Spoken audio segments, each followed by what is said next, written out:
I did not meet a single one of my 2023 goals, so let's start over and try again for 2024.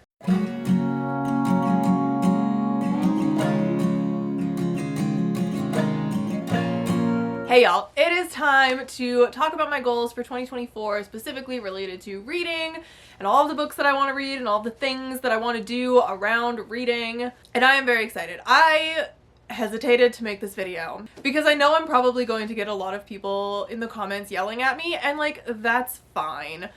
I understand. I took an 8-month break last year from YouTube and reading and all of the things. Like, I know that I should not put pressure on myself. I am aware of that. However, I am a goal-oriented person. That is just who I am. I have severe unmedicated ADHD. If I don't have a checklist and like deadlines, things do not happen. Even things that I want to do not happen. So I need goals.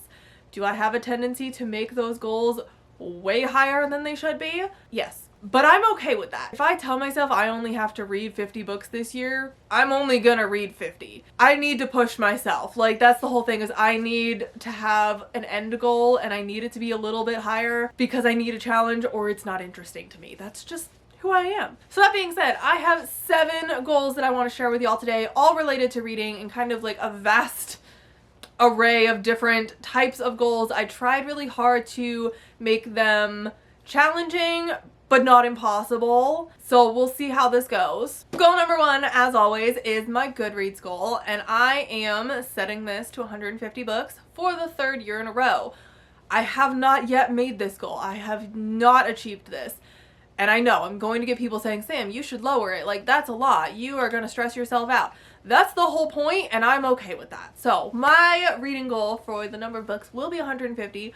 Again, I am determined. My life will not end if I don't make it, but you know what? I'm going to pretend that it will, because if I don't, I won't even try. In order to meet this goal, I am intending to listen to more audiobooks, and I'm also intending to use my lunch breaks and actually take a lunch break. I have a tendency to hyper-focus, and sometimes I will forget to take a lunch break, and I'm gonna start kind of protecting that hour during the day to actually get some reading done. And I did that a little bit last week and it actually helped like a lot, so I have high hopes here. My second goal is a goal that I have kind of unofficially set a few times without making it super specific, but this year I'm making it specific. I want to read at least 50 books from my library.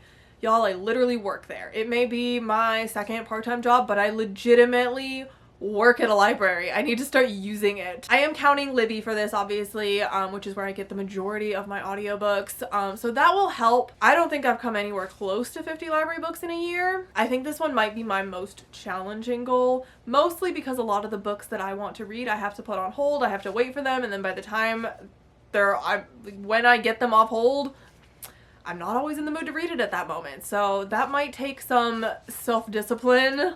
And I might have to start kind of playing around with getting a bunch of library books at once for my TBR game and things. So we're gonna play that one by ear, but the goal is 50 library books, a third of my reading goal as a whole, so I feel like that's not a bad thing. Goal number 3 is to get my physical TBR back down under 75. It is currently sitting at 90, which is a little bit higher than I like it to be. I generally don't like to have a TBR of 0, like a physical TBR, because of my TBR game. I like to keep it around 50.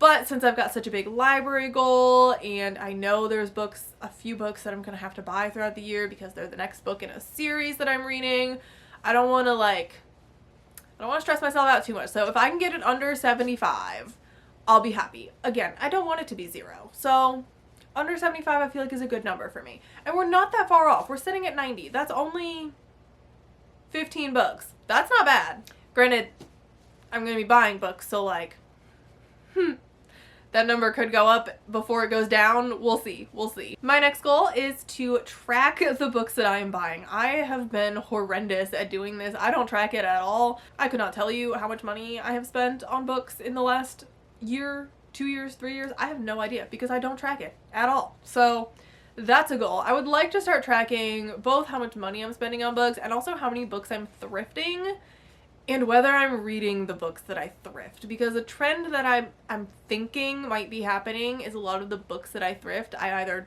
don't end up reading or I don't end up liking. And that might be a sign. So I want to start tracking that a little bit more closely to see kind of where those things are coming from and stop buying books that I'm not going to read or don't want to read. And honestly, I'm just curious. Like, are there times of the year where I buy a lot more books than other times? I just like to know that stuff. Goal number 5 is a little bit more specific. I have a Fairy Loot subscription. I have had it for probably a year and a half now, and I currently have 12 unread Fairy Loot books. And I would like to get that number under 5 by the end of the year because I have a year's worth of Fairy Loot books, like literally a year's worth of Fairy Loot books sitting on my shelf that I have not even touched. Some of them I haven't even looked at. I pull it out of the box, it goes on the shelf, and I don't even know what it's about. And if I'm paying for a subscription, I should be reading the books. Part of the reason I pay for this subscription is because I am waiting for the special edition of the next Crescent City book. Since I am paying for the subscription, I should probably make sure that I'm reading those books. And when I do read the books, I generally like them. This is a really good way for me to read books that weren't necessarily on my radar but are on other people's radars and I want to read them. So if I can get my Fairy Loot books under 5, I will be happy. Now we do have to keep in mind that I will be receiving another one every single month. So I'm gonna get 12 more by the end of the year. So that's actually quite a few of those that I need to read. Goal number 6 is genre based, and I want to read more adult fantasy, specifically adult fantasy that's not romantasy. Like, I love romantasy. I have absolutely no intentions of not reading romantasy this year. I will be reading a ton of it. But I would like to branch out a little bit, challenge myself a little bit more, and read some books that are not just romance based. And I do like adult fantasy. I have not read a ton of it, but I would like to read more. So I want to read more Brandon Sanderson.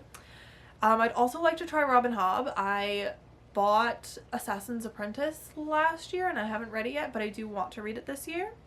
So I do have some books in mind for this goal, but if you have an adult fantasy that you really like, let me know down in the comments if you think I would like it or think I should try it, because I need to kind of make a list. And my last goal is series related, and I see a lot of booktubers make this goal, and this wasn't a goal that I ever thought I would need to make because I am such a binge series reader. So my next goal is to catch up on and finish series that I have started, haven't finished, and a lot of them I am currently behind on. And that is a product of me abandoning a lot of reading last year. But I generally like to binge read series. I will read them all at once. Last year I lost track of a lot. I do also have a tendency in general to read the first book of a series, and if the next one's not out yet, I will forget the series exists. So I have a lot of series that I've read like the first book of, and I have a lot of series that I need to catch up on now. So that is one of my goals for the new year. I think that one might be the hardest because some of these series I'm not really sure if I want to finish at this point, but I also don't want to not finish them, if that makes sense. So I need to do some thinking and make some hard choices there, and I actually will have a video on this coming out fairly soon about all of the series that I'm in the middle of and kind of thinking through which ones I'm planning to finish and which ones I am not. That needs to happen this year. All in all, I am feeling pretty good this year. I'm feeling excited, which is good. We're in a much better spot than we were last year. I'm feeling ready to tackle some of these challenges, and I'm feeling ready to be back in this space and to be using my library again, and like my library and also the library outside of my house. And I'm excited. I know a lot of booktubers are also making channel goals in this kind of 2024 goals videos, but I'm not gonna do that. I don't have channel goals. My only channel goal is to be here. I'm not gonna set a posting schedule right now. I have kind of an idea in my head of what I'm aiming for, but I don't want to say it out loud because I need balance here. I do need a bit of a challenge. I do need some accountability in my reading, but I'm not trying to kill myself this year, so we're not setting official channel goals. I know what I want to do, and we're just gonna keep it up here because once I say it out loud, it becomes scary. So we're not gonna do that. But I am intending on sticking around for the whole year this year, and I am very excited to engage with y'all again. So if you have reading goals this year, let me know what they are down below. I'm really excited to talk to y'all and see what goals we have and how we can all meet those goals, and I will see y'all in the next video. Bye!